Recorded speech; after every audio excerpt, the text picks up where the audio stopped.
സകലത്തിന്റെയും സൃഷ്ടാവും പിതാവുമായ ദൈവത്തിന്റെയും കർത്താവായ യേശുക്രിസ്തുവിന്റെയും നാമത്തിൽ ഏവർക്കും സ്നേഹവന്ദനം.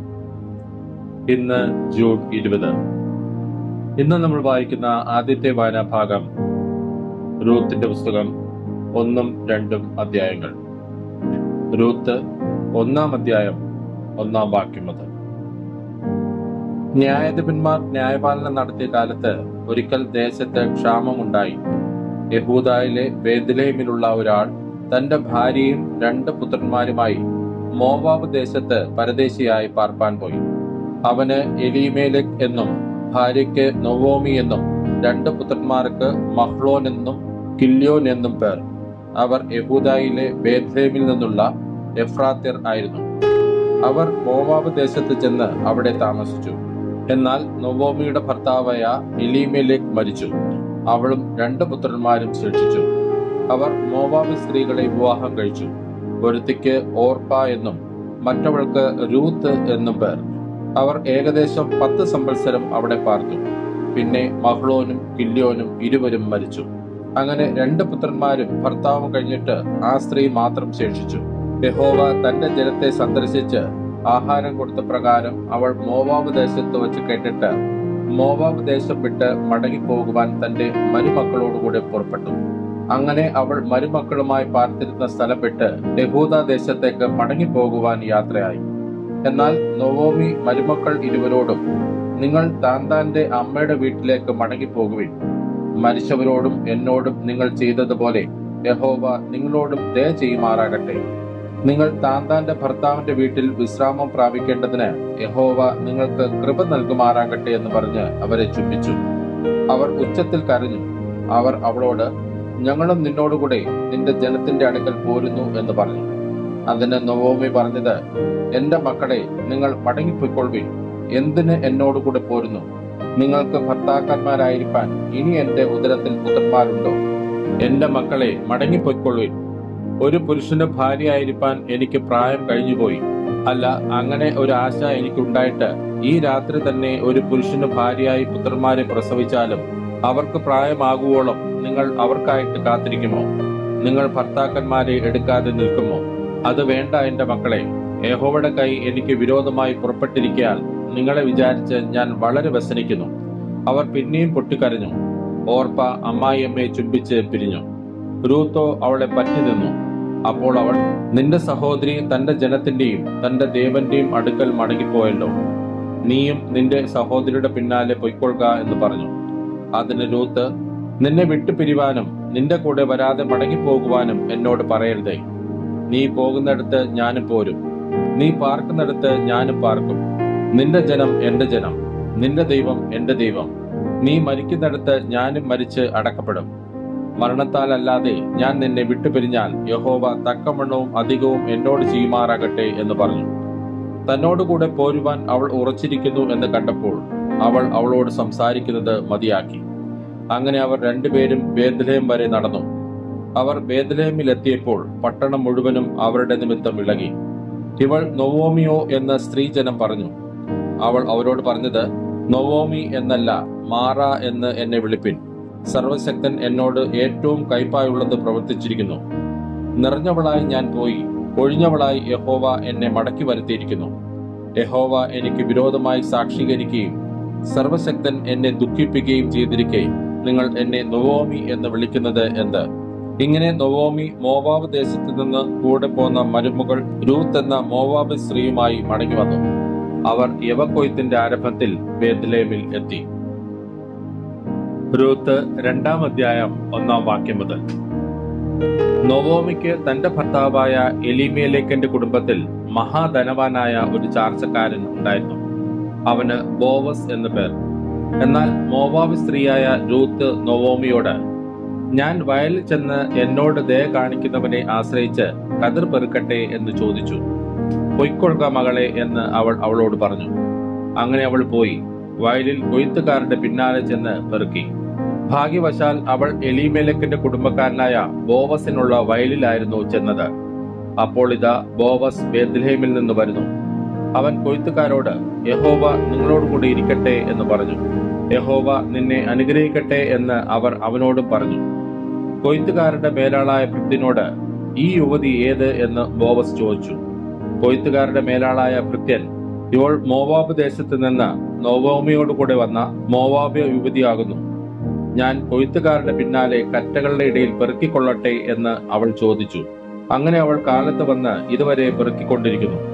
വീട്ടിൽ അല്പനേരമേ താമസിച്ചുള്ളൂ എന്നുത്തരം പറഞ്ഞു. ബോവസ് റൂത്തിനോട്, കേട്ടോ മകളെ, പെറുക്കുവാൻ വേറൊരു വയലിൽ പോകേണ്ട, ഇവിടം വിടുകയും വേണ്ട. ഇവിടെ എന്റെ ബാല്യക്കാരത്തികളോട് ചേർന്നു കൊള്ളുക. അവർ കൊയ്യുന്ന നിലത്തിന്മേൽ ദൃഷ്ടിവെച്ച് അവരുടെ പിന്നാലെ പൊയ്ക്കൊള്ളുക. ബാല്യക്കാർ നിന്നെ തുടരുതെന്ന് ഞാൻ അവരോട് കൽപ്പിച്ചിട്ടുണ്ട്. നിനക്ക് ദാഹിക്കുമ്പോൾ പാത്രങ്ങൾക്കരികെ ചെന്ന് ബാല്യക്കാർ കോരിവെച്ചതിൽ നിന്ന് കുടിച്ചുകൊള്ളുക എന്ന് പറഞ്ഞു. എന്നാറെ അവൾ സാഷ്ടാംഗം വീണ് അവനോട്, ഞാൻ അന്യദേശക്കാരത്തിയായിരിക്കെ നീ എന്നെ വിചാരിപ്പാൻ തക്കവണ്ണം നിനക്ക് എന്നോട് ദയ തോന്നിയത് എങ്ങനെ എന്ന് പറഞ്ഞു. ബോവസ് അവളോട്, നിന്റെ ഭർത്താവ് മരിച്ച ശേഷം അമ്മായിയമ്മയ്ക്ക് നീ ചെയ്തിരിക്കുന്നതും നിന്റെ അപ്പനെയും അമ്മയെയും സ്വദേശത്തെയും വിട്ട് മുമ്പേ അറിയാത്ത ജനത്തിന്റെ അടുക്കൽ വന്നിരിക്കുന്നതുമായ വിവരമൊക്കെയും ഞാൻ കേട്ടിരിക്കുന്നു. നിന്റെ പ്രവൃത്തിക്ക് യഹോവ പകരം നൽകട്ടെ. ഇസ്രായേലിന്റെ ദൈവമായ യഹോവയുടെ ചിറകിൻ കീഴെ ആശ്രയിച്ചു വന്നിരിക്കുന്ന നിനക്ക് അവൻ പൂർണ്ണ പ്രതിഫലം തരുമാറാകട്ടെ എന്നുത്തരം പറഞ്ഞു. അതിനവൾ, യജമാനനെ, ഞാൻ നിന്റെ ദാസിമാരിൽ ഒരുത്തിയെ പോലെ അല്ല എന്ന് വരികിലും നീ എന്നെ ആശ്വസിപ്പിക്കുകയും അടിയനോട് ദയയായി സംസാരിക്കുകയും ചെയ്യുവാൻ തക്കവണ്ണം എന്നോട് നിനക്ക് കൃപ തോന്നിയല്ലോ എന്ന് പറഞ്ഞു. ഭക്ഷണ സമയത്ത് ബോവസ് അവളോട്, ഇവിടെ വന്ന് ഭക്ഷണം കഴിക്ക, കഷണം ചാറ്റിൽ മുക്കിക്കൊള്ളുക എന്ന് പറഞ്ഞു. അങ്ങനെ അവൾ കൊയ്ത്തുകാരുടെ അരികെ ഇരുന്നു. അവൻ അവൾക്ക് മലർ കൊടുത്തു. അവൾ തിന്ന് തൃപ്തിയായി ശേഷിപ്പിക്കുകയും ചെയ്തു. അവൾ പെറുക്കുവാൻ എഴുന്നേറ്റപ്പോൾ ബോവസ് തന്റെ ബാല്യക്കാരോട്, അവൾ കറ്റകളുടെ ഇടയിൽ തന്നെ പെറുക്കിക്കൊള്ളട്ടെ, അവളെ ഉപദ്രവിക്കരുത്. പെറുക്കേണ്ടതിന് അവൾക്കായിട്ട് കറ്റകളിൽ നിന്ന് വലിച്ചിട്ടേക്കണം, അവളെ ശകാരിക്കരുത് എന്ന് കൽപ്പിച്ചു. ഇങ്ങനെ അവൾ വൈകുന്നേരം വരെ പെറുക്കിയത് മെതിച്ചപ്പോൾ ഏകദേശം ഒരു പറ യവമുണ്ടായിരുന്നു. അവൾ അത് എടുത്തും കൊണ്ട് പട്ടണത്തിലേക്ക് പോയി. അവൾ പെറുക്കിക്കൊണ്ടുവന്നത് അമ്മായിയമ്മ കണ്ടു. താൻ തിന്നു ശേഷിപ്പിച്ചിരിക്കുന്നതും അവൾ എടുത്ത് അവൾക്ക് കൊടുത്തു. അമ്മായിയമ്മ അവളോട്, നീ ഇന്ന് എവിടെയായിരുന്നു പെറുക്കിയത്? എവിടെയായിരുന്നു വേല ചെയ്തത്? നിന്നോട് ആദരവ് കാണിച്ചവൻ അനുഗ്രഹിക്കപ്പെട്ടവൻ എന്ന് പറഞ്ഞു. താൻ ഇന്ന ആളുടെ അടുക്കലായിരുന്നു വേല ചെയ്തത് എന്ന് അവൾ അമ്മായിയമ്മയോട് അറിയിച്ചു. ബോവസ് എന്നൊരു ആളുടെ അടുക്കലായിരുന്നു ഞാൻ ഇന്ന് വേല ചെയ്തത് എന്ന് പറഞ്ഞു. നൊവോമി മരുമകളോട്, ജീവനുള്ളവരോടും മരിച്ചവരോടും ദയവിടാതിരിക്കുന്ന യഹോവയാൽ അവൻ അനുഗ്രഹിക്കപ്പെട്ടവൻ എന്ന് പറഞ്ഞു. അയാൾ നമുക്ക് അടുത്ത ചാർച്ചക്കാരനും നമ്മുടെ വീണ്ടെടുപ്പുകാരിൽ ഒരുത്തനും ആകുന്നുവെന്നും നൊവോമി അവളോട് പറഞ്ഞു.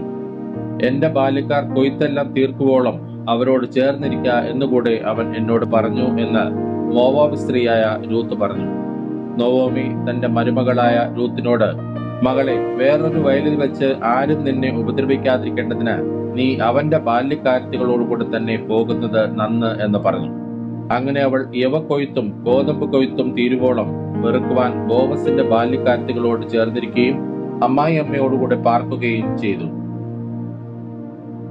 ഇന്ന് നമ്മൾ വായിക്കുന്ന രണ്ടാമത്തെ വായനാഭാഗം യെശയ്യാ പ്രവാചകന്റെ പുസ്തകം 44-ാം അധ്യായം. യെശയ്യാ പ്രവാചകന്റെ പുസ്തകം 44-ാം അധ്യായം 1-ാം വാക്യം മുതൽ. ഇപ്പോഴോ എന്റെ ദാസനായ യാക്കോബേ, ഞാൻ തിരഞ്ഞെടുത്ത ഇസ്രായേലെ കേൾക്ക.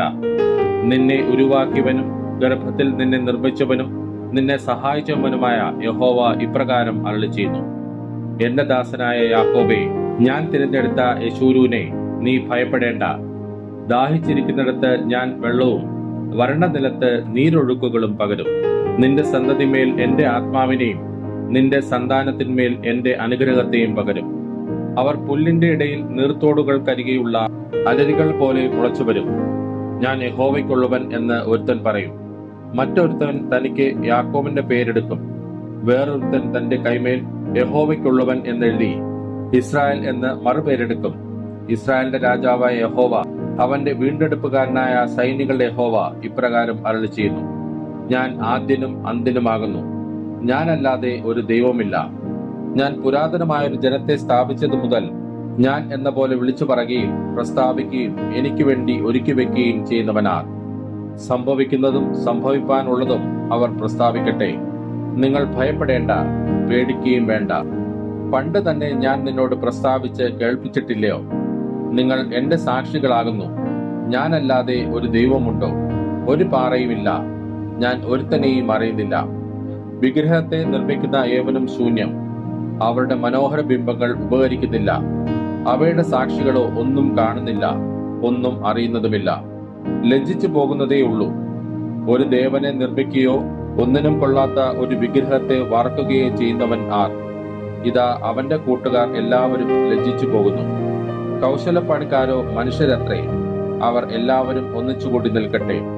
അവർ ഒരുപോലെ വിറച്ച് ലജ്ജിച്ചു പോകും.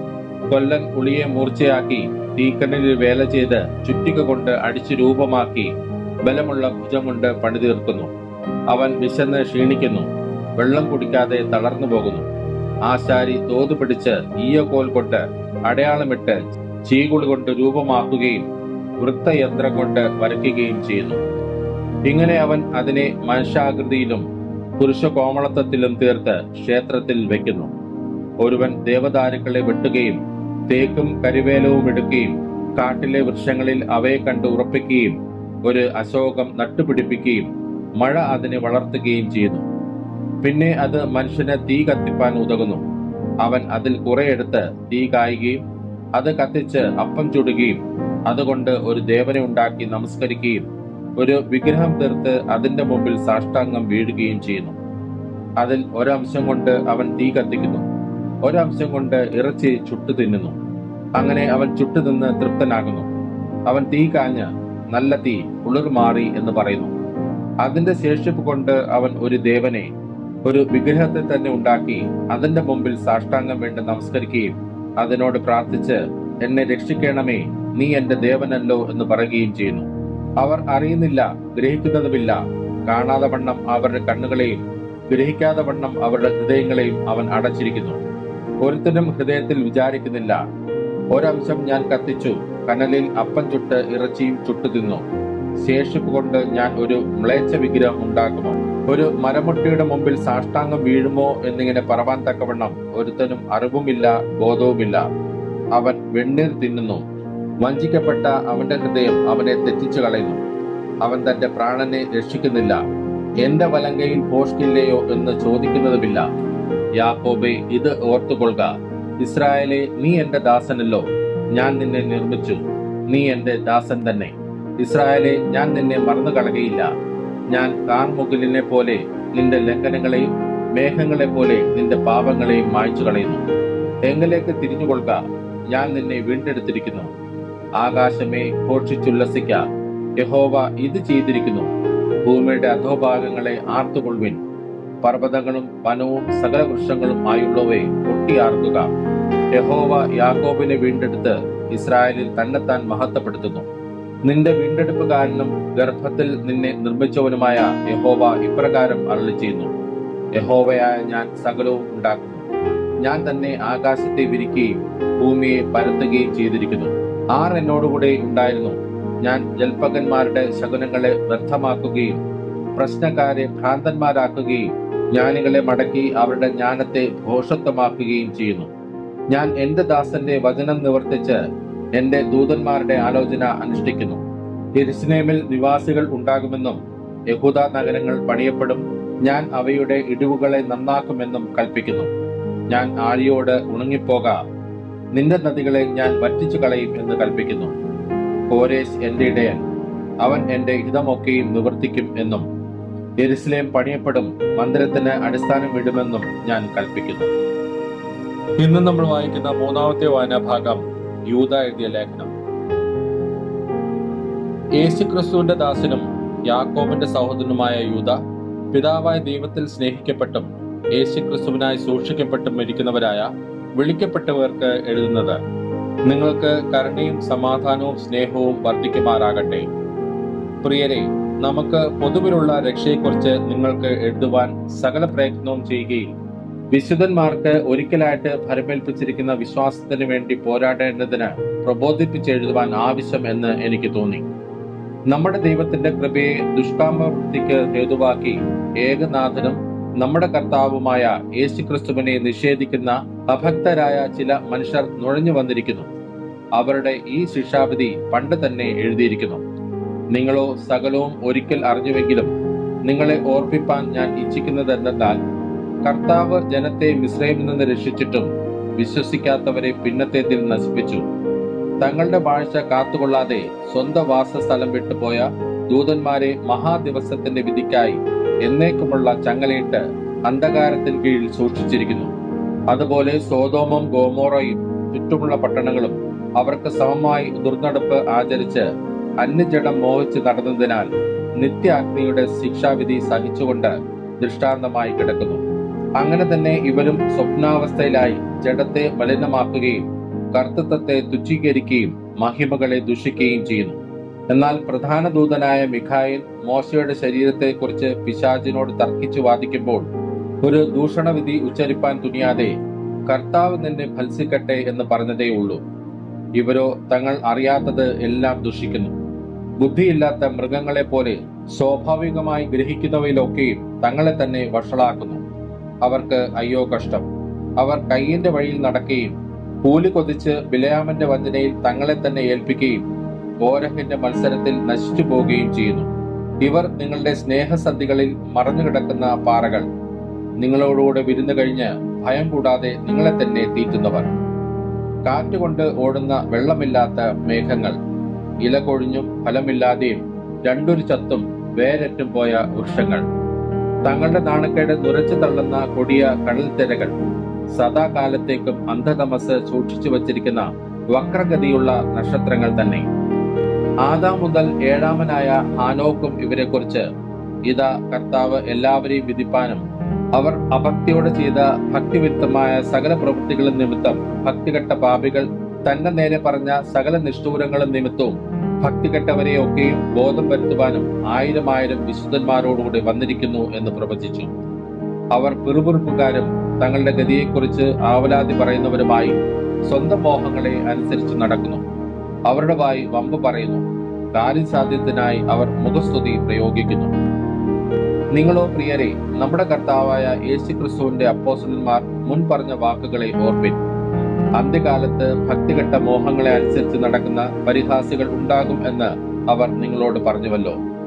അവർ ഭിന്നത ഉണ്ടാക്കുന്നവർ, പ്രാകൃതന്മാർ, ആത്മാവില്ലാത്തവർ. നിങ്ങളോ പ്രിയമുള്ളവരെ, നിങ്ങളുടെ അതിവിശുദ്ധ വിശ്വാസത്തെ ആധാരമാക്കി നിങ്ങൾക്ക് തന്നെ ആത്മീക വർധന വരുത്തിയും പരിശുദ്ധാത്മാവിൽ പ്രാർത്ഥിച്ചും നിത്യജീവനായിട്ട് നമ്മുടെ കർത്താവായ യേശുക്രിസ്തുവിന്റെ കരുണയ്ക്കായി കാത്തിരുന്നുകൊണ്ട് ദൈവസ്നേഹത്തിൽ നിങ്ങളെ തന്നെ സൂക്ഷിച്ചുകൊള്ളുവിൻ. സംശയിക്കുന്നവരായ ചിലരോട് കരുണ കാണിപ്പിൻ. ചിലരെ തീയിൽ നിന്ന് വലിച്ചെടുത്ത് രക്ഷിപ്പിൻ. ജഡത്താൽ കരപിടിച്ച അങ്കി പോലും പകച്ചുകൊണ്ട് ചിലർക്ക് ഭയത്തോടെ കരുണ കാണിപ്പിൻ. വീഴാതെ വണ്ണം നിങ്ങളെ സൂക്ഷിച്ച് തന്റെ മഹിമാസന്നിധിയിൽ കളങ്കമില്ലാത്തവരായി ആനന്ദത്തോടെ നിർത്തുവാൻ ശക്തിയുള്ളവന് നമ്മുടെ കർത്താവായ യേശുക്രിസ്തു മുഖാന്തരം നമ്മുടെ രക്ഷിതാവായ ഏകദൈവത്തിന് തന്നെ സർവകാലത്തിനു മുമ്പും ഇപ്പോഴും സദാകാലത്തോളം തേജസ്സും മഹിമയും ബലവും അധികാരവും ഉണ്ടാകുമാറാകട്ടെ. ആമേൻ. ഇന്ന് നമ്മൾ വായിച്ചു കേട്ട ഈ വേദഭാഗങ്ങളാൽ പിതാവായ ദൈവത്തിൽ നിന്നും കർത്താവായ യേശുക്രിസ്തുവിൽ നിന്നും ഏവർക്കും കൃപയും കനിവും സമാധാനവും ഉണ്ടാകട്ടെ. ആമേൻ.